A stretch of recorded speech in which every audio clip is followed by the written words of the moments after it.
এত খারাপ, এই খারাপের কোনো সীমা নাই। আপনি নারী স্বাধীনতা মানে কি রে ভাই? আপনি নারী, আপনার আবার কিসের স্বাধীনতা? আপনি ঘরে থাকবেন, আপনি এত ফটর ফটর করবেন না কেন? আপনি মাটির নিচে তাকাবেন। আপনার কিসের আয় করা দরকার? হাজবেন্ড যা আনবে আপনি খাবেন, না খাইলে না খাবেন। আপনার দরকার হচ্ছে বাচ্চা পয়দা করা, আপনি বাচ্চা পয়দা করবেন। ওইটা বাচ্চার কোনটা কি হইলো না হইলো এটা তো আপনার আল্লাহর মাল, আল্লাহ দিবে। আপনার তো আপনি হচ্ছে একটা উর্বর ভূমি। সো আপনি ইউ শুড প্লে দ্যাট।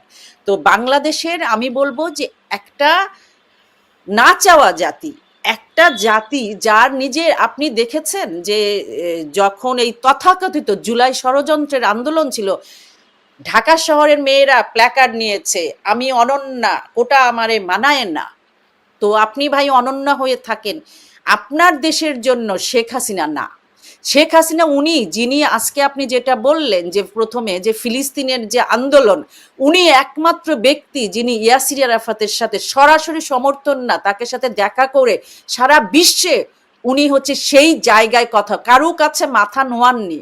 উনি পপুলারিজমের ধার ধারেননি। উনি ভূ রাজনৈতিক বিশ্বের রাজনীতিতে উনি কোন জায়গায় থাকবেন, উনি যেটা সত্য সেটা বলেছেন এবং বলেছেন বাংলাদেশের ৭২-এর সংবিধান পৃথিবীর সমস্ত মুক্তিকে আমি মানুষের পক্ষে থাকার প্রতিশ্রুতিবদ্ধ। সেই সংবিধানের আলোকে উনি সেটাকে সমুন্নত রেখেছেন। পৃথিবীর কোনো চক্ষু, রক্তচক্ষুকে তো উনি করেননি। শেখ হাসিনা ভাই খুব খারাপ, উনি খালি কথা বলে। ওনার সমস্যা হচ্ছে ভাই তুই করবি করবি, তুই কেন কথা কবি? তোর কথা কর দরকার নাই, তুই করবি, মাথা নিচু করে থাকবি এবং তুই বলবি আমি এত খারাপ, এত খারাপ। ভাই তোরা আমারে মাফ করে দে।